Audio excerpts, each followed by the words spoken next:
우린 하나님 만드신 걸작품, 그의 지혜 나타내네. 그리스도의 비밀인 교회로 주 어떠하심 표현해. 하나님 그 기쁘신 뜻을 따라 창세전에 우릴 택해 은혜로 교회 안으로 부르사 그의 경륜 이루게 해. 감사하며 찬송하리 하나님, 우릴 교회 되게 하셨네. 이 얼마나 놀랍고 또 귀한가, 그가 만드신 걸작품. 이 얼마나 놀랍고 또 귀한가, 우린 주 간증한다네. 이제 우린 교회 생활 안에서 주 누리고 체험하네. 증량할 수 없는 그리스도의 풍성 날 공급한다네. 신성한 이상과 계시 높도다. 진리와 사랑 충만해. 우린 사랑 안에 이 교회 생활 영원히 거하리. 신성한 생명의 분배하심이 넘치고 또 흘러 넘치니 영 안에서 다만 주를 누리세. 우린 변화돼 가리니 영 안에서 다만 주를 누리세. 우린 변화돼 가리니 때론 약함 허물 실패 있지만 단식 눈물도 있지만 낙심하늘이 다시 일어나리. 주가 내 위로 되시니 아직 큰 과티가 있을지라도 우린 소망이 있다네. 날마다 풍성한 주님의 은혜 우리 위에 드리우니 비록 지금 우린 약할지라도 그날에 온전케 되리라. 그의 앞에 거룩하고 흠없는 영광스러운 교회 되리. 그의 앞에 거룩하고 흠없는 영광스러운 교회 되리. 우린 그리스도 몸의 지체라. 서로 연결됐네. 영 안에 관심하며 구축하며 사랑 안에 건축되리. 그리스도 그 몸 보양함 같이 우리도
안녕하십니까?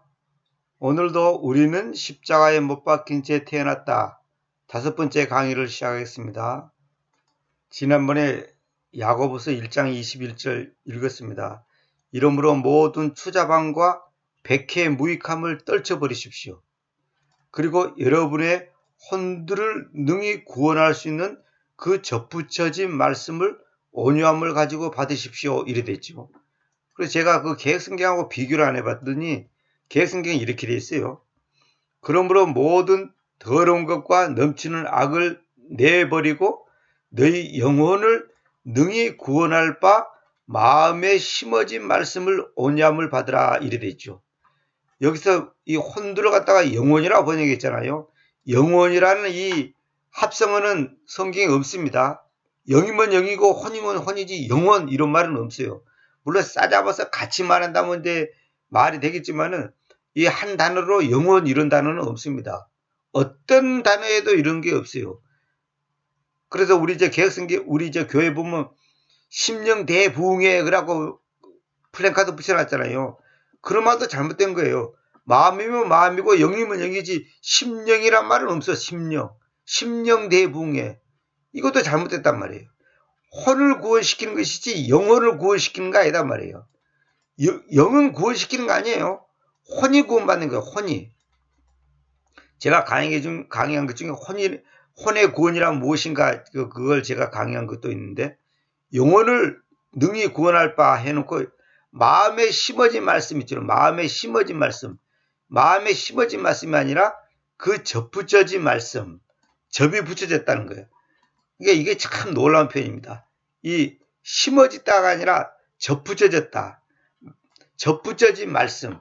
그 말이 뭐냐면 지난번에 제가 말씀드렸잖아요. 감나무를 갖다가 기존의 다른 나무에다가 이렇게 접을 붙일 때 접을 붙이면 훨씬 강력하다 그랬죠. 더 강하고 맛있고 건강하다 그랬죠. 이 접붙여진 말씀. 이 말이 뭐예요? 원래 하나님의 말씀은 유대인들에게 좋은 거예요. 유대인들에게 하나님의 말씀을 맡겼다는 말이 성경에 분명히 있습니다. 그 유대인들에게 맡겨진 말씀을 이방인들 우리에게 접을 붙였단 말이에요. 그러니까 우리에게 맡겼다는 거죠. 그러니까 유대인들이 그 말씀을 배격하고 순종하지 않기 때문에 이방인들 우리에게 그 말씀을 접붙였단 말이에요. 그러니까 우리는 접붙임을 당한 거죠. 다시 말하면 유대인들에게만 주어진 그 말씀이 오늘 저와 여러분에게 주어졌단 말이에요. 그래서 접붙여진 말씀이라고 그래요. 근데 여기서는 마음에 심어진 말씀이라고 그러죠. 근데 마음이라는 단어가 없어요. 마음이라는 단어가 성경에 없다고. 헬라어로 찾아보세요. 있는지. 없습니다. 심어진 말씀이 아니라 심는다는 단어는 따로 있습니다. 성경에. 여기 보세요. 제가 단어 정리하는 거 보면 플랜트라는 단어가 있어요. 플랜트가 가꾸다, 심다 이런 뜻이거든요. 근데 이제 그래프란 말은 이제 접목하다 이 말인데 여러분 그저 치과에 가면 임플란트 한다. 임플란트라는 것은 심는다는 뜻이에요. 심어서 뿌리를 완전히 내려가는 거. 그것이 임플란트라 그러거든요. 그래서 이제 의학용어로는 어떤 물질을 갖다가 뼛속에다가 심는 거. 그게 뼛속에 심는 물질. 뼛속에 심는 물질을 갖다가 임플란트라 그래요. 임플란트. 그래서 우리 치과에 가면 임플란트 한다 그러잖아요. 진짜 이가 망가지기 때문에 가짜 이를 넣는 거죠.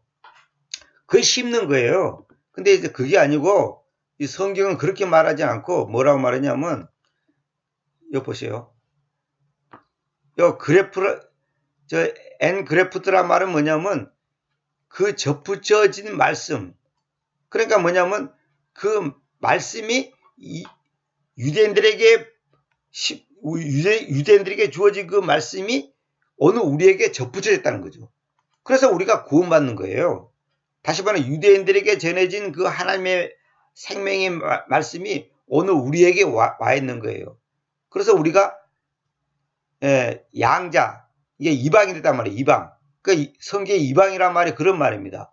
우리가 원래는 친자식 아니에요. 친자식은 유대인들이에요. 근데 우리는 남의 자식인데 이방이 됐단 말이에요. 그러니까 이방된 우리가 바로 접붙여진 말씀 때문에 우리의 생명이 하나님께 이방이 된 거예요. 그래서 하나님이 우리의 아버지가 된 거예요. 원래 하나님을 아버지라 부를 수 있는 사람은 아브라함의 자손 외에는 부를 수가 없어요. 그건 안 되게 돼 있는 거예요. 근데 우리는 뭐냐면 양자가 됐단 말이에요. 양자. 이방이 돼가지고. 그래서 접붙여진 말씀이라 이거예요. 이거 놀라운 겁니다. 이 단어가 굉장히 깊은 뜻이 있는 거예요. 근데 여기는 마음에 심어진 말씀 그러잖아요. 마음이라는 단어가 성경에 없고, 두 번째는 뭐냐면 심어진 게 아니라 접붙여졌다. 이거 굉장히 중요한 겁니다. 이 단어가 저는 옛날에 이걸 그냥 대수롭지 않게 이렇게 그냥 쉽게 넘어갔는데, 이번에 보면서 너무 제가 깜짝 놀랐습니다. 이 구원의 복이 얼마나 놀라운 것인지. 나는 원래 다리 밑에 사는 거지예요, 거지. 그런데 부자 아저씨가 날 데리고 와서 자기의 자녀로 삼았단 말이에요.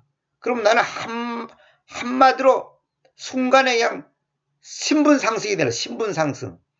옛날에 그 노예들이 그 주인이 노예를 풀어주고 노예 문서를 찢어주고 노예에서 해방시켜주면 어떻게 됩니까? 바로 그냥 자유몸이 되잖아요. 조선시대 때 우리나라 사람들도 그런 게 많았잖아요. 그 뭡니까? 천민으로 살다가 그 문서를 다 없애고, 고려시대 때도 그렇고 조선시대 때도 그런 적이 있었는데, 고려시대 때 그 왕건이가 그 정책을 펼 때 왕건이 정권을 잡은 다음에 천민들을 해방시켜 줬잖아요. 그래서 일반 팬민처럼 살게끔 수만 명을 그렇게 해방시켜 줬단 말이에요. 그게 바로 접붙여진 말씀. 그런 의미입니다, 그게. 그래서 제가 이제 이런 말 했잖아요. 나를 십자가에 못 박힌 생활을 하도록 만든다. 뭐가? 주님께서 내가 그리스도와 함께 십자가에 못 박게 했다는 것은, 내가 그리스도와 십자가에 못 박혔다는 것은 크리스찬이 되었다는 사실을 필연적으로 나를 십자가에 못 박힌 생활을 하도록 만든다 그랬죠. 이것이 크리스찬의 삶이에요. 크리스찬의 삶이 뭐 교회 왔다 갔다 하고 뭐 집사 되고 장로 되는 것이 크리스찬의 삶이 아니에요. 나를 십자가에 못 박힌 생활을 하도록 만드는 거예요. 그러니까 여러분이 만약에 여러분 자신을 십자가에 못 박힌 생활을 하도록 여러분 자신이 주님 앞에 순종하지 않는다면 그건 크리스찬의 삶이 아니에요. 그건 신앙생활이 아니에요. 내 마음대로 생각하고 내 마음대로 판단하고 내 마음대로 결정하고 내 마음대로 내 기분대로 하면서 교회당 왔다리 갔다리 하고 뭐 교회 다니면서 집사 장로 되면 그것이 크리스찬 삶인 줄 아세요? 그건 크리스찬 삶이 아니에요. 나는 이미 내가 주인이 아니라 예수님이, 예수 그리스도가 나의 주님이 되는 거예요. 나의 주인이 되는 거예요. 그것이 크리스찬의 삶이에요. 이것은 무슨 심오한 영적인 삶이라기보다는 정상적인 크리스찬의 삶인 것이다. 이걸 믿어야 됩니다. 믿어야 돼. 이것을 믿냐 안 믿냐가 지금 결정적인 거단 말이에요. 그래서 옛날에 그 CCC 총재 그 김중곤 목사 있잖아요. 저도 그분을 이제 제가 중학교 다닐 때 그 엑스플로 74라고 여의도 광장에서 했습니다. 73년도에는 빌리그람 목사가 와서 집회를 했고, 엑스플로 74 때 CCC에서 그 집회를 했잖아요. 그래서 전국의 교회들한테 다 연락해가지고 시골에 있는 가난한 교회들한테는 그 통일 그 열차를 타면 그 차비를 반값을 해주고 또 먹고 자는 것을 공짜로 해줬습니다. 물론 먹는 것도 아주 그냥 행편없었지만은 저도 거기 참석해서 이제 3박 4일 동안 은혜 받은 적이 있는데, 그분이 뭐라고 말한지 아세요? 해가 동쪽에서 뜬다는 것은 의심해라. 여러분, 해가 동쪽에서 뜬다는 것을 의심할 수 있어요. 만약에 나는 내일 아침에 해가 동쪽에 뜰는지 의심이 된다. 그러면 사람들이 뭐라고 했어요? 정신병자라 그러겠죠. 그러나 하나님이 날 사랑하신다는 것은 의심하지 마라. 이런 말을 했단 말이에요. 이 말 때문에 인생이 바꿔진 사람이 많아요. 무슨 말이냐면 해가 동쪽에서 뜬다는 것은 의심하지 않으면서 하나님이 날 사랑하신다는 것은 의심하는 경우가 많다는 거예요. 우리가 살아가면서. 무슨 말인지 알겠죠? 그러니까 해가 동쪽에서 뜨는 것은 의심할 수 있다. 그러나 하나님이 날 사랑한다는 것은 의심해서는 안 된다 이 말이에요. 그만큼 하나님을 절대적으로 믿어야 한다는 거죠. 제가 왜 이 말을 합니까? 내가 그리스도인이 됐다는 것은 뭐냐? 크리스찬이 됐다는 것은 뭐냐? 내가 주님과 함께 십자가에 못 박겠다는 사실을 믿는다는 거죠. 그걸 의심하면요, 절대로 신앙생활에 올바른 출발이 될 수가 없습니다. 그 구원받았다는 말은 무슨 말이냐 하면 내가 십자가에 못 박겠다는 거예요. 그 못 박겠다는 것은 뭐냐면 못 박힌 사람은 어떻게 합니까?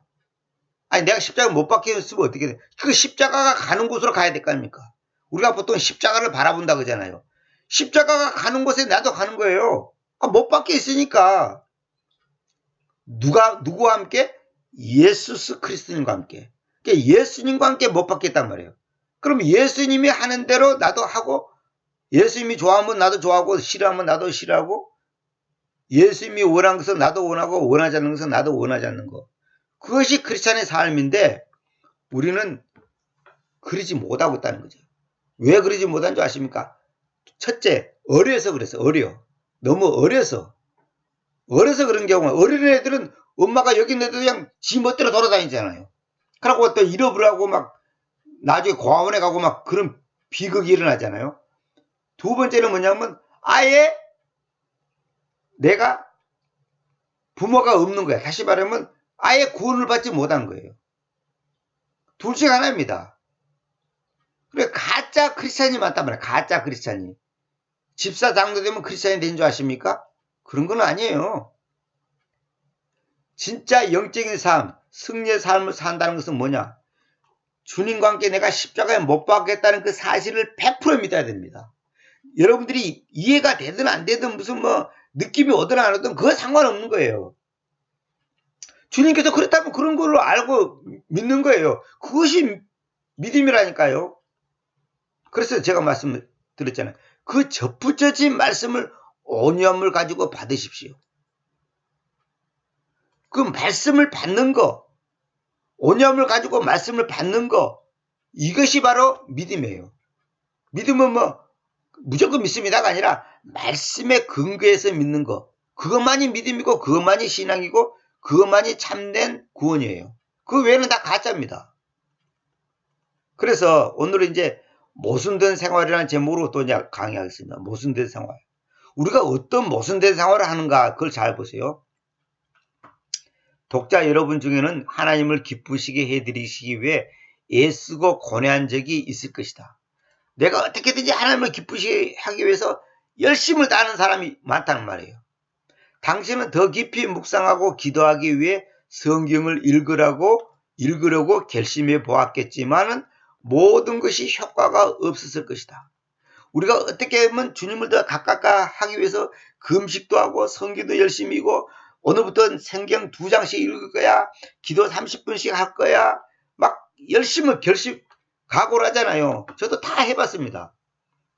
제가 아는 그 고향의 어떤 자매 그 카톡을 화면을 보니까 옛날에 보니까 성경책 앞에 놓고 사진 찍어가지고 오늘부터 새롭게 열심을 다해서 신앙생활을 더 열심히 하겠다는 그 각오하는 그 글을 제가 봤습니다. 그래 봤자 며칠 못 가서 그냥 쓰러집니다. 왜 그럴까요? 당신은 의식적으로 실패와 패배를 이겨보려고 애쓰고 있을 것이다. 내가 각오하는 게 오늘부터 그냥 30분씩 기도하고 성경 5장씩 읽고 1명 이상에게 전도하고 막 이렇게 각오를 한단 말이에요. 당신의 그러한 노력에도 불구하고 당신은 주 예수 그리스도처럼 되지 않는다. 이 말은 뭐예요? 내가 십자가에 못 박혀 있는데 주님처럼 살아야 되는데 이론은 못 박혀 있고 법적으로 영적으로는 분명히 못 박혀 있는데 왜 예수님처럼 사라지지 않을까? 이거 정말 괴로운 일이에요. 아니 그러면 내가 구원 못 받았나? 가짜인가? 이렇게 의심이 간단 말이에요. 왜 그런 일이 있는가? 그걸 지금 설명하는 겁니다. 그리스도님의 명령들은 당신에게 너무 고통스럽다. 이래라 저래라 아니 근데 그것을 내가 실천이 안 되는 거예요. 머리로는 아멘이 되고 입으로는 동의가 되는데 안 되는 거예요. 당신은 그 명령들을 기쁨으로 받을 수가 없다. 예를 들어서 세상 것 버려라. 기뻐해라. 항상 기뻐해라. 범사에 감사해라. 쉬지 말고 기도해라. 이걸 100% 실천한 사람 있습니까? 있습니까? 없어요. 저도 못합니다. 그러면 그렇게 못한 사람은 다 가짜냐? 그게 아니에요. 그런데 주님께서 그렇게 하라거든. 분명히 명령이거든요. 항상 기뻐하라고 하시면 항상 기뻐해야 돼요. 이거 뒤집어서 말하면 항상 기뻐하지 않는 것은 죄입니다. 사업이 실패했으니까 나는 기뻐할 수 없다. 죄라고요. 근데 현실은 기뻐해지질 않아요. 기뻐해지질 않는다니까요. 근데 이걸 왜 그런가? 이걸 지금 배우는 것이 지금 현재 제 강의의 지금 목적입니다. 왜 안 기뻐해지냐 이거예요. 그러면 안 기뻐진다고 해서도 그 사람이 다 가짜고 구원도 못 받았다. 그렇게 말하면 안 돼요. 그렇다고 또 안 기뻐하지 않았다고 해서 그걸 정당화 시켜서도 안 되는 거예요. 인간이니까 어쩔 수 없이 이렇게 핑계를 대면 안 되는 거예요. 설교를 기뻐해라 했잖아요. 명령이에요, 명령. 명령이라니까요. 감사하라. 명령이라니까요. 명령에는 무조건 복종만 있는 것이지 뭐 경우에 따라서 안 하고 이런 건 말도 안 되는 거예요. 봐봐요. 당신은 주 예수께서 정상적인 크리스토님의 삶이라고 세워놓으신 기준과는 전혀 모순되는 삶을 살고 있음을 알고 있다. 지금 제가 한 말이 그 말입니다. 주님께서는 기뻐할 때 나는 기뻐해지질 않아. 망했는데 기뻐해집니까? 안 돼요. 암이 걸렸는데 기뻐해집니까? 안 됩니다. 그래서 내가 지금 이론적으로는 주님과 함께 십자가에 못 박혀 있고 주님이 가신 길 나도 가고 주님이 기뻐했으니까 나도 기뻐하고 이것이 이론적으로는 암이 되는데 실제 삶에서는 그게 안 됩니다. 그게 왜 안 되냐? 그걸 이제 점점점 이제 영적으로 성숙하다 보면 알아갑니다. 그래 실패를 두려워하면 안 됩니다. 제가 여러 번 말씀드렸죠. 어린애기가 두 발로 정상적으로 또박또박 걷기 위해서 뭐 정확한 건 아닙니다만 어떤 학자의 글에 보면 3,000번 정도 넘어진다. 3,000번 정도. 애기들이 섰다가 자빠지고 섰다 자빠지고 걸어가다가 자빠지고 엎어지고 막 무릎도 다치고 엉덩방아 찌고 막 하잖아요. 3,000번 정도 넘어진다는 거예요. 우리가 신앙생활 하는데 3,000번 정도 넘어졌다고 해서 낙심하면 안 돼요. 정상이에요. 넘어지는 것이 정상이에요. 만약 어떤 사람이 주님을 믿은 다음에 한 번도 불만 불평 없었고 낙심하지 않고 기뻐하지 않고 감사하지 않고 기도하지 않고 그런 사람이 없었다. 그런 사람은 없어요. 그는 오히려 그 사람이 이상한 사람이에요. 넘어지는 것이 정상이라니까. 저도 신앙생활 하면서 느끼는 것이 뭐냐면 어떤 것을 실수하고 넘어지고 내가 잘못을 범하고 이런 거 있잖아요. 그것을 잘한 건 아니지만은 그때마다 내가 주님 앞에 진심으로 회심하고 나의 잘못을 인정하고 내가 실수하고 실패하고 오늘 아침에도 이 강의 직전에도 하나님 앞에 내가 이러이러한 것을 잘못한 걸 회개합니다. 이렇게 기도했습니다. 그러면 내가 한 단계 업그레이드가 되는 거예요. 업그레이드. 여러분 다윗이 어떻게 성군이 된 줄 아십니까? 다윗이 지은 죄는요. 보통 사람이 짓는 죄보다 100배 더 나쁜 죄입니다. 100배 나쁜 죄라고. 아브라함이 뭐예요? 2번이나 자기 아내를 누이라고 속였습니다. 솔로몬은 어떤 죄지? 수많은 여자를 거느리고 부귀 영화를 누리면서 하나님과는 먼 삶을 사는 것이 엄청났습니다. 그런데 그 솔로몬이 나중에 뭐래? 헛되다. 모든 것이 헛되다. 그러니까 그런 실패와 좌절 속에서 하나님을 더 깊이 알고 나라는 존재가 얼마나 연약하고 부족한 존재라는 것을 깊이 인지라는 거예요. 그래서 죄 짓는 것도 사실은 하나님의 허락하심입니다. 이거 오해하면 안 됩니다. 죄지어도 괜찮다. 그런 말이 아니에요. 아니, 하늘에 날아가는 새도 하나님이 허락하지 않으면 떨어지지 않는데, 아브라함이나 다윗이나 솔로몬이나 그런 사람들이 지은 그 큰 죄를 하나님이 허락하지 않고 어떻게 지을 수가 있어요? 허락했기 때문에 지어지는 거예요. 이거 오해하면 안 됩니다. 죄 지어도 괜찮다는 말이 아니에요. 쉽게 말해서 실패를 허용했다 이 말이에요. 실패. 넘어짐을 허용했다 이 말이에요. 어린애기가 태어났고 한 번도 안 넘어지고 바로 걸어가면 얼마나 좋겠어요. 하나님이 그렇게 인간을 만들 수 있어요.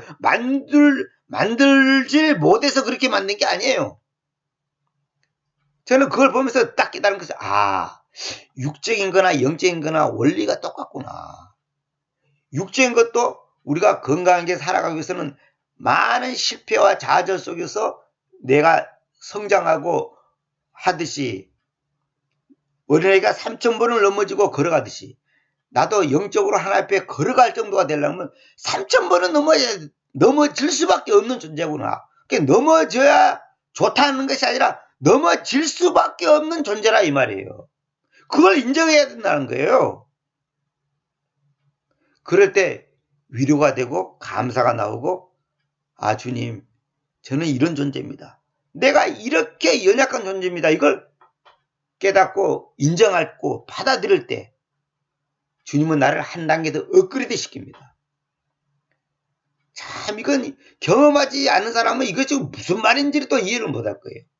하여튼 제가 더 이상 이것 갖고 시간 보낼 수 없고, 그래서 사업하는 사람들 그렇잖아요. 실패 안 해보고 100% 성공만 한 사업가가 있겠습니까? 그래서 세상에 또 그러잖아요. 실패는 성공의 어머니다. 세상 사람들도 그런 말 하잖아요. 그러니까 우리가 절대 낙심하면 안 됩니다. 항상 충만하고 항상 넘치고 그러지 않습니다. 그래서 제가 이런 것에 감사하지 않으면 당신 아직도 멀었습니다. 그러니까 이걸 오해하면 안 되는 거예요. 이거는 뭐냐면 아직 어리다는 거예요. 아직 어리다. 비유를 듣잖아요. 어린애기는 사탕 하나 갖고 울고 웃습니다. 그러나 20살 먹은 애가 사탕 하나 가지고 울고 웃습니까? 그거는 정신연령이 한 살짜리, 2살짜리 수준밖에 안 되는 거예요. 그걸 보고 발달장애라 그래, 발달장애. 정신박약하단 말이에요. 정신지체자다 이 말이에요.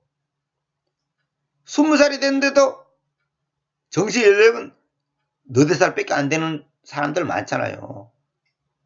우리가 영적으로 마찬가지. 신앙생활을 20년 했는데 이제 신앙생활 한 수준 정도밖에 안 되는 거예요. 왜 그런 줄 알아요? 훈련이 안 됐기 때문에 그런 거예요. 세월이 간다고 저절로 되는 게 아니에요. 어린애가 3,000번이라는 그 과정을, 넘어짐의 과정을 거쳤기 때문에 걷는 것이지, 어느 날 갑자기 그냥 한 살 되니까, 한 2살 되니까 그냥 턱 일어나가지고 그냥 잘 걷더라. 이런 거는 없어요. 그거는 뉴스에 나올 일이에요. 그거는. 어쩌면 당신은 주님께서 어째서 그러한 요구들을 하셨을까 의아해하고 있을지도 모른다. 왜냐하면 그러한 명령들이 당신을 기쁘게 하기보다는 괴롭히고 고문하기 때문이다. 아니, 내가 만약에 사업이 실패하고 오늘 1억을 손해봤어요. 그런데 성경을 딱 보고 있는데 항상 기뻐하라, 시짐하고 기다라, 범사에 감사하라, 이것이 너희를 향한 하나님의 뜻이니라, 이렇게 읽었다 합시다. 그거 읽고 기분 좋겠어요? 하나님이 기뻐하라 했네? 나 1억 잃어도 그냥 기뻐할 거야. 이런 사람 거의 없습니다. 오히려 열이 나지, 화가 나지. 내가 1억 잃었는데도 기뻐하라고요? 이렇게 반항할 수밖에 없는 것이 우리 모습입니다. 여러분 보세요. 괴롭히고 고문하다, 고문이요, 고문. 당시 이 문제로 인하여 아무리 고통을 당하고 부끄러워하며 회개를 하더라도 당신의 영적 투쟁은 아무 소용이 없음을 발견하게 된다. 나는 오늘부터 무조건 기뻐해야 되겠다. 무조건 감사해야 되겠다. 언제나 기도해야 되겠다. 됩니까? 소용없어요. 여러분이 아무리 이를 악무해도 그건 소용없습니다. 자, 그 다음에 자, 이제 그 비밀을 지금 가르쳐 주는 거예요. 이 성취될 수 없는 요구사항 이러죠. 하나님이 우리에게 뭐가 요구를 하는데 성취될 수 없어요. 잘 보세요. 사실 크리스님의 요구사항은 성취될 수가 없다. 주님이 우리에게 요구하는 것은 우리 힘으로 그걸 성취시킬 수 없다 이 말이에요. 당신은 무엇보다도 먼저 이 사실을 배워야 한다. 그리스도인께서는 자연적인 생명으로는 달성할 수 없는 초월적인 요구를 하고 계신 것이다. 그분께서는 단순히 그분을 모방하라고 요구하고 계신 것이 아니다. 이거 잘 들어야 됩니다. 주님께서는 우리에게 자연적인 생명으로는 달성할 수 없는 초월적인 요구를 하고 계신다. 이 말은 뭐냐? 우리의 본성적으로는 절대로 순종할 수 없고 지킬 수 없고 할 수 없는 것을 주님께서는 요구한다는 거예요. 마치 한 살짜리 보고 조국과 민족을 위해서 총 들고 삿발선을 지키라. 그게 말이 됩니까? 그거 지키라고 한 사람이 미친 인간이지. 그럼 안 되는 거예요. 주님은 우리에게 지금 요구하는 것이 그런 거예요. 말도 안 되는 거예요. 여러분 10계명 지킨다고? 10계명 지킬 수 있을 줄 아세요? 안식교 사람들은 자기들은 안식일을 지키니까 지금 구원받는다는 거예요. 안식일을 안 지키면 율법을 하나라도 어기면 전체를 어기는 거니까 안식일을 안 지키면 10가지 명령을 다 어겼다. 코로 당신은 구원 못 받는다 이거야. 그 논리가 얼른 들으면 맞는 것 같죠? 내가 분명히 말할까요? 안식일을 거룩히 지키는 사람은 이 지구상에 아무도 없어요. 없다니까요. 내가 얼마든지 예를 들어서 설명할 수 있어요. 안 되는 거예요. 안식일이 뭔지, 내가 안식이란 무엇인가를 강의한 것도 있어요. 안식일이 뭔지를 모르기 때문에 그런 거예요. 참, 내가 그 얘기 하려면 또 이거, 하여튼 넘어갈게요. 안식이란 무엇인가 찾아보라니까 제가 강의한 거 있다니까요. 자연적인 생명으로는 달성할 수 없습니다. 내 힘으로는 안 되게 됐다니까요. 그분께서는 단순히 그분을 모방하라고 요구한 거예요. 우리는 모방하는 것이 신앙생활하는 게 아니에요. 어떤 책이 있습니까? 토마스 아킨피스가 쓴 그리스도를 본받아라는 책이 있죠. 그 책을 저도 다 읽어봤거든요. 20대 때 다 몇 번 읽어봤거든요. 근데 나중에 이제 밝혀졌습니다. 그 토마스 아켄피스가 지은 게 아니라 다른 사람이 지은 건데, 토마스 아켄피스가 그걸 원고를 발견해가지고 발표했기 때문에 이 사람이 지었는가 보다 그랬는데 사실은 딴 사람이에요. 근데 제가 이름을 알았는데 잊어버렸습니다. 지금 오래돼가지고. 이제 원 저자가 나중에 이제 그 어떤 비밀 문서에서 이제 비밀이라 하기보다도 이제 어떤 그 문서에서 이제 발견됐는데, 어느 이제 아주 경건한 그 수도사인지 어떤 경건한 어떤 신자가 이제 그걸 글을 썼습니다. 저도 긁어보니까 너무 글이 좋아요. 그런데 그 글의 맹점이 뭔지 아십니까? 우리가 그걸 모방하는 거 아니에요. 주님이 이러시니까 나도 이래야 되겠다. 주님이 저러시니까 나도 저래야 되겠다. 그렇게 모방하는 게 아니에요. 그리스도를 우리는 본받는 게 아니에요. 뭔지 아세요? 그리스도와 하나가 되는 거예요. 다시 말하면 그리스도와 함께 십자가에 못 박는 것이지, 주님이 이러시니까 나도 이래야지, 이렇게 모방하는 거, 이렇게 흉내를 내는 게 아니단 말이에요. 그래서 옛날에 A.W. 토저라는 분이, 토저라는 분의 책도 저한테 있습니다만은, 토저라는 분이 쓴 책이 있어요. 그 제목이 갑자기 생각 안 나는데, 그 토저가 그리스도를 본받아 그 책을 갖다가 비판하는 글이 나와요. 토저 그분이 굉장히 천재입니다.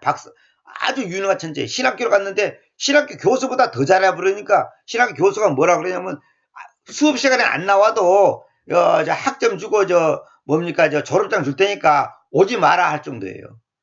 그 사람이 질문하면 교수가 대답을 못 하는 거예요. 그렇게 머리가 천재고 뛰어난 사람이에요. A.W. 토저라고 우리 생명의 말씀사 같은 데서 번역된 책이 여러 권 있습니다. 그분이 뭐라고 하냐면 그리스도를 우리는 본받는 게 아니다 이 말이에요. 우리는 그리스도와 하나가 된 거예요. 그래서 내가 아버지를 본받으니까 그분이 내 아버지가 된 게 아니에요. 아버지가 날 낳은 것이지 내가 본받으니까 되는 게 아니에요. 본받으니까 아버지가 되고 엄마가 되는 게 아니에요. 우리는 신앙생활을 모방을 하면 안 돼요. 그래서 오치머니가 그런 말 했잖아요.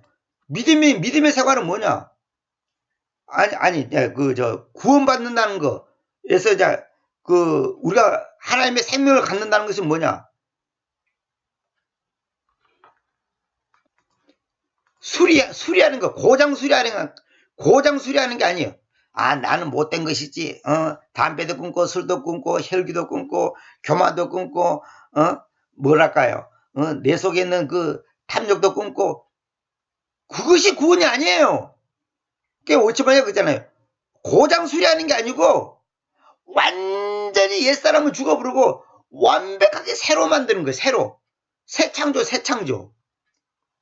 새로운 창조예요. 거듭난다, 다시 태어난다는 말은 뭐냐면, 고장 수리하는 게 아니고, 팔이 고장나고, 머리가 고장나시가 고치는 게 아니고, 나의 옛사람을 완전히 끝장내버리는 거예요. 그리고 완전히 새로 태어나는 거예요. 그것이 구원이에요.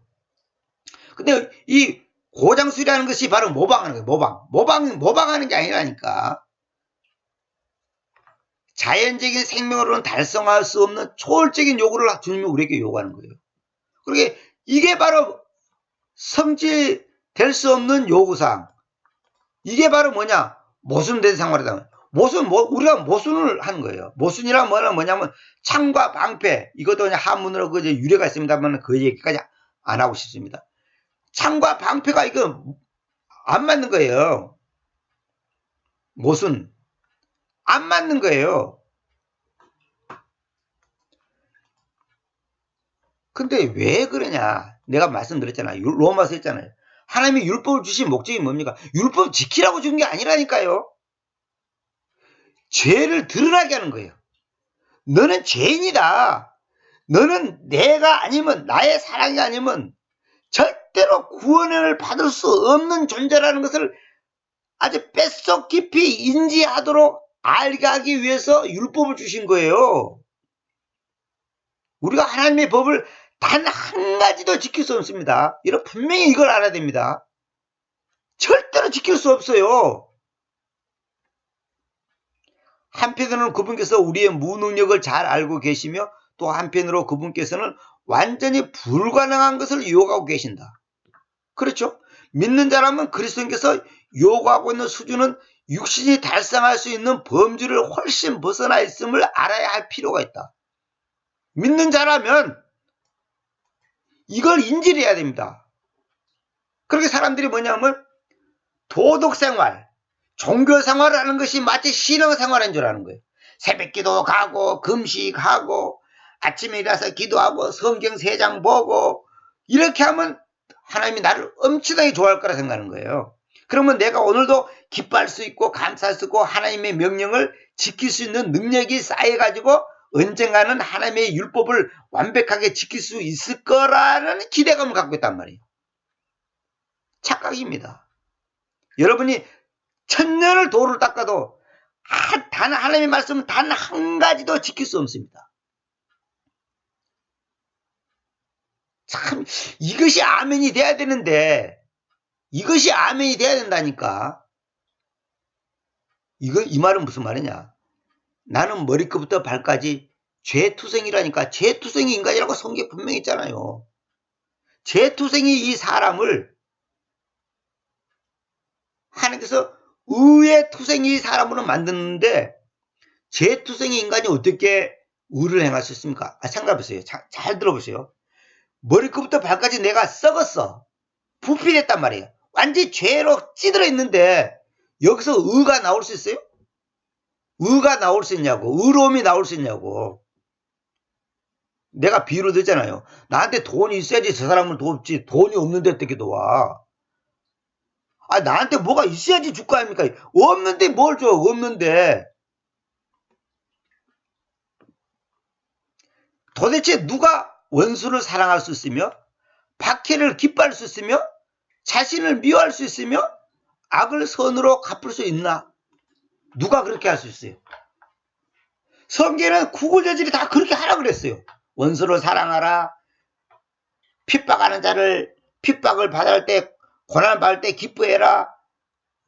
자신을 미워하라는 말은 뭐냐면 자신을 부인하라는 말이에요. 자신을 부인하라. 악을 선으로 갚으라. 악을 선으로 갚을 수 있어요?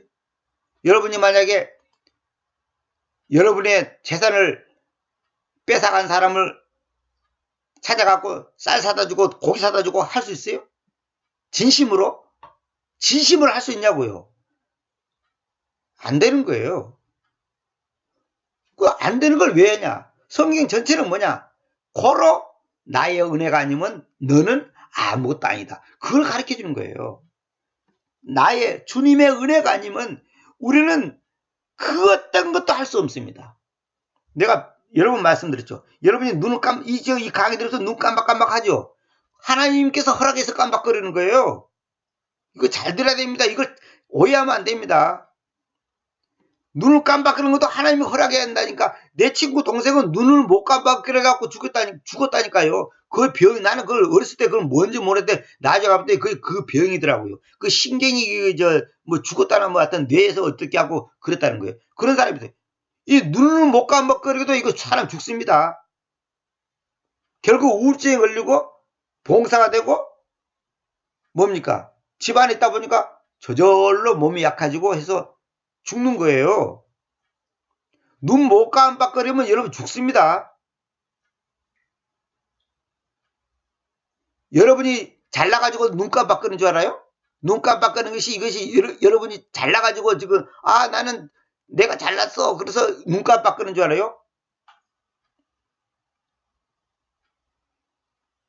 그러나 이 모든 것들은 참된 크리스찬의 삶에 있어서 본질적인 것들이다. 무슨 말이냐? 원수를 사랑하고 박해를 기뻐하고 자신을 미워하고 악을 손으로 갚는 것이 크리스찬의 삶에 있어서 본질적인 거예요. 그렇게 해야 되는 거예요. 그렇게 해야 되는데 그렇게 안 된단 말이야. 안 돼. 이게 도대체 왜 그러냐 이거야. 이걸 지금 강의하는 목적입니다. 이게 뭔가 이게 왜 그러냐 이거야. 이거 우리는 그리스도의 요구사항 앞에 완전히 무력한 존재임을 알고 있다. 무력한 존재, 무력, 힘이 전혀 없는 존재라는 거야.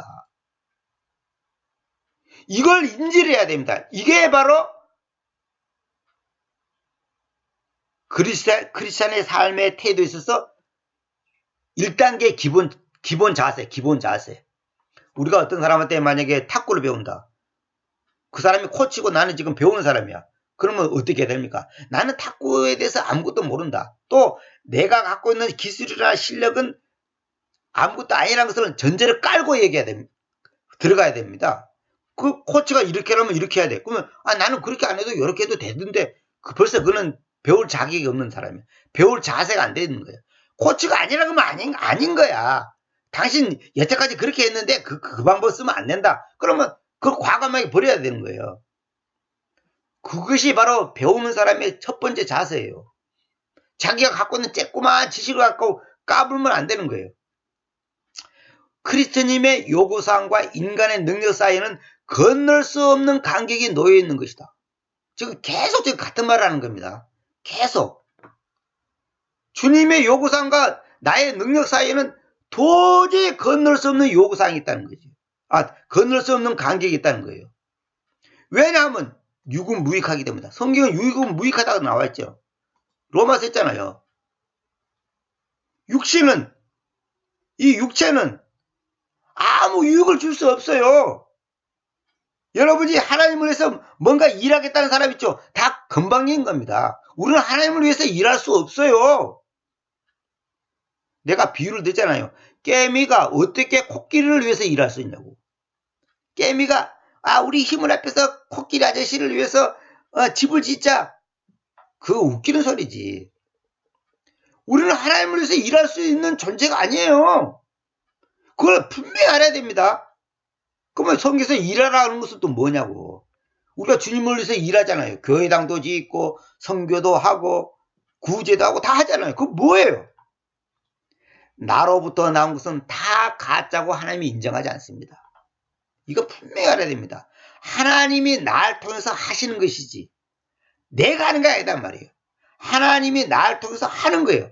하나님의 일은 하나님이 하는 거예요. 개의 일은 개가 하는 거고, 코끼리 일은 코끼리가 하는 거고, 사람의 일은 사람이 하는 거고, 여자의 일은 여자가 하는 거고, 남자의 일은 남자가 하는 거예요. 그래서 내가 옛날에 이런 강의 했잖아요. 하나님이 우리를 낳았다는 말은 무슨 말이냐? 하나님이 예수님이 하나님의 아들이고, 아버지 하나님이 예수님을 낳았다는 말은 무슨 말이냐? 사람은 사람을 낳고, 개는 개를 낳고, 하나님은 하나님 낳는다. 그렇게 내가 강의했죠. 어떤 사람이 그걸 듣고 자기가 그냥 하나님이 아들 낳았다는 말이 뭔 말인지 딱 깨달았다는 거예요. 하나님이 하나님을 낳았기 때문에 예수님이 하나님이에요.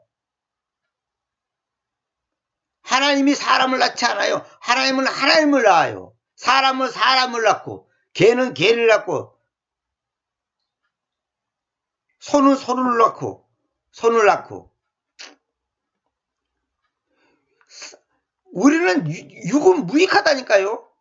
우리는 주님으로서 일할 수 없는 존재입니다. FJ 후게르라는 사람은 그의 책 그분의 뼈에 뼈에서 우리의 실패를 이렇게 요약했다. 그분 책에 저는 이 책을 못 봤습니다만 언제 기회가 있으면 이 책을 한번 사서 봤으면 좋겠네. 우리는 잘못된 기초 위에서 우리의 삶을 시작했다. 우리는 크리스찬의 삶을 크리스님을 닮는 것, 모방하는 것이라고 생각했으나 사실 크리스찬들의 삶이란 크리스트를 본받는 것이 아니라 크리스님께서 우리 삶에 참여하시는 것이다. 야, 이게 중요한 말입니다. 이 말은 뭐냐? 그리스도께서 우리 삶에 참여한다는 이 말이 갈라디아 2장 20절에 이제는 내가 사는 것이 아니라 내 안에서 그리스도께서 사신 것이다. 이 말이에요. 같은 말이에요. 우리는 그리스도를 모방하는 것이 아니라니까. 아까도 얘기했잖아요. 오치마이도 그 얘기하고 토저도 그 얘기를 했잖아요. 크리스찬들의 삶이란 뭐냐? 그리스도를 본받는 게 아니고 그리스도님께서 우리 삶에 참여하시는 거예요. 그 토마스 아퀴나스 그 책 보면 원저자는 그 사람이 아닙니다만은 그 그리스도를 본받으라는 그 책이 아주 유명한 고전이잖아요. 그 책 보면 너무너무 좋은 말이 많이 있어요. 그 책을 다 낭독한 것도 내가 그 인터넷에 내가 올린 것 같은데 다는 아니라도 그냥 일부를 낭독한 거 너무너무 기가 막힌 내용이 많아요. 그 책을 제가 여러 사람이 번역한 거 다 있었는데 다 남주고 지금 어디 한 권 아마 있을 겁니다. 그리스도를 본받는 게 아니고 주님께서 우리 삶에 참여하시는 거다. 이 말은 뭐냐면 주님이 나와 함께 일하는 거예요. 다시 말하면 내가 살아가는 것이 주님이 나를 통해서 나는 장갑이야. 장갑. 내가 장갑이 되는 거예요. 장갑. 여러분 사람이 장갑을 왜 낍니까? 일할 때 손 다치지 말라고 손 아프지 말라고 장갑을 낀 거예요. 장갑이 일하는 게 아니에요. 내가 일하는 게 아니라니까. 내가 일하는 것 같지만 사실은 장갑을 낀 그 주인이 일하고 장갑은 그 주인이 움직이는 대로 그냥 움직이는 거예요. 주인이 흙을 만지면 흙 만지고 돌 만지면 돌 만지고 나무 만지면 나무 만지고 하는 것이지 장갑 지가 뭐예요. 아무것도 아니에요. 지는 하나님이 우리를 장갑으로 삼았단 말이에요. 그러니까 하나님이 날 붙잡고서 날 사용하시는 것이지 내가 하는 게 아니단 말이에요. 만약에 이 강의라든지 내가 성경 번역하는 것이 내가 하는 거라면 꽝이에요. 꽝. 그러나 하나님 앞에 아무 가치 없는 거예요. 이게 내가 항상 얘기했잖아요. 하나님이 하게 하시는 것이냐 내가 하는 거냐. 이게 열쇠입니다. 여러분이 선교사로 갑니까? 가세요. 근데 하나님이 가게 하셨습니까? 여러분이 가십니까? 여러분이 가서 한다면 그건 꽝이에요. 아무리 그 사람들한테 쌀 주고 옷 주고 벨짓 다 해도 그 아무 가치 없어요. 그건 자기 의밖에 안 되는 거예요. 그러나 하나님이 가게 했다면 가서 한 달을 살더라도 가세요. 거기서 하루를 살다가 죽더라도 가세요. 주님께서 우리 삶에 참여하시는 것입니다.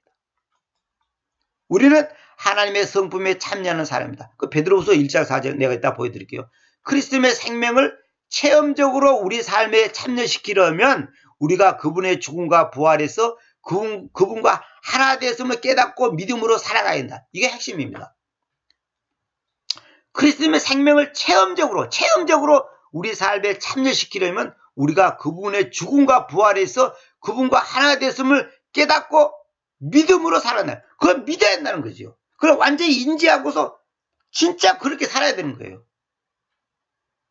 자, 베드로후서 1장 4절 보세요. 이것으로서 극도로 크고 고귀한 약속들이 우리에게로 주어져 있으니 이는 이것들에 의해서 여러분의 욕망들을 통하여 세상 안에 있는 그 부패를 모면에 오면서 그 신적인 본성의 참여자들로 있게 하는 겁니다. 그 개혁성경은 뭐 신령한 감사인데 개혁성경 한번 찾아볼게요. 이걸 번역이 좀 잘못됐을 겁니다. 베드로 개혁성경에는 여기 이렇게 됐죠. 신성한 성품에 참여한다 이렇게 됐죠. 신성한 성품에 참여한다. 신성한 성품에 참여한다 그랬죠. 근데 킹제임스는 정확히 뭐라고 되어 있냐면 그 신적인 본성에 대한 참여자들로 신적의 본성에 대한 참여자들로 있게 하는 것이다. 그러니까 하나님이 우리를 왜 구원시키고 이 세상에서 벗어나게 해서 하나님과 함께 살게 했냐? 그 신적인 본성에 대한 참여자들로. 신적인 본성. 여기 뭐 영어로 뭐라 됐습니까? 여기 The Divine Nature라 되죠. Divine Nature. 대한 partakers. 참여자들로 있게 하는 것입니다. 왜 하나님이 우리에게 고귀한 약속들을 주었냐? 하나님이 우리에게 그 신적인 본성의 참여자들로 있게 하려고 우리를 구원시켰단 말이에요. 죽어서 천당 가는 것이 아니에요. 죽어서 천당 가는 것은 상으로 주는 것이에요. 천당이 목적이 아니라니까. 주님과 함께 신적인 본성의 참여자들 있다. 신적인 본성이 뭡니까?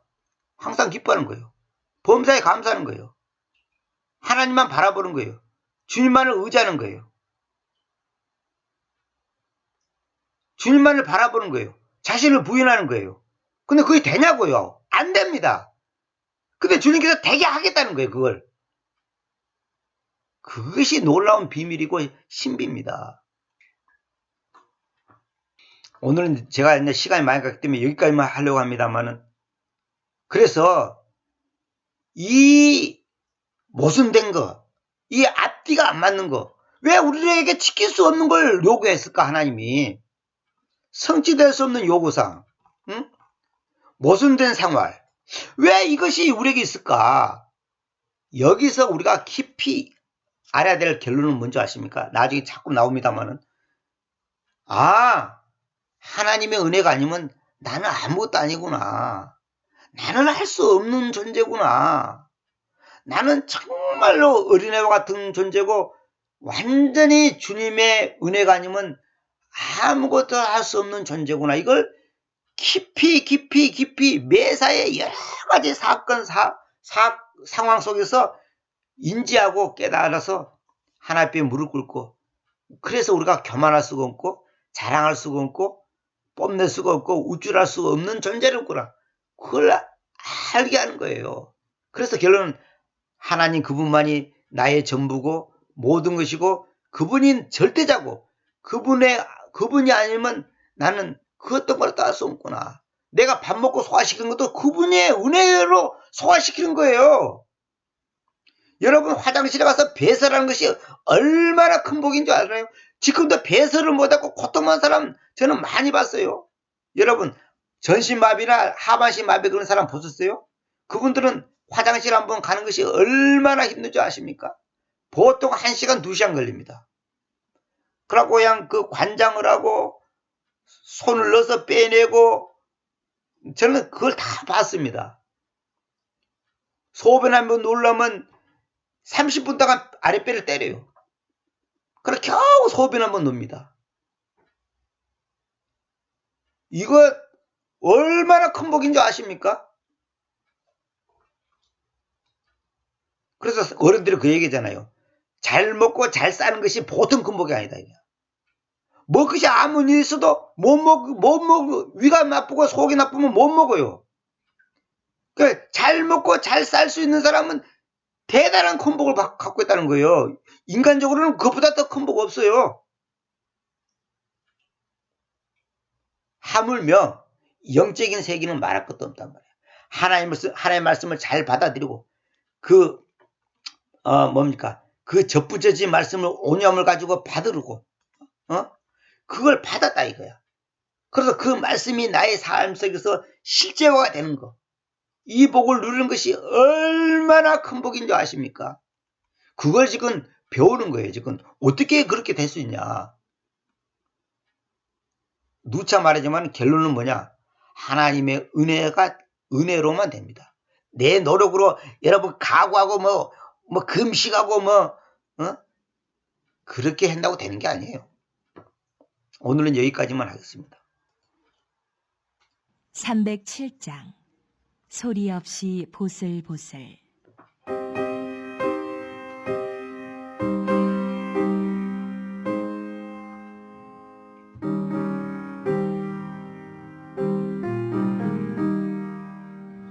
소리 없이 보슬보슬 내리는 저 봄비처럼 내 가슴에 사무치는 주의 음성 고마워라. 줄기마다 잎이 녹고 가지마다 꽃이 피어 주렁주렁 열매 맺어 나의 삶은 풍요롭다. 진리의 뜻 밝혀주고 사랑의 힘 심어주니 은혜롭고 풍성하신 주의 말씀 고마워라. 모든 사람 가슴마다 전해지는 복된 소식 어둠을 몰아내고 밝은 세상 동타온다. 우리 주님 자칫 따라 나도 걷는 십자가 길 가난하고 외로운 자 죄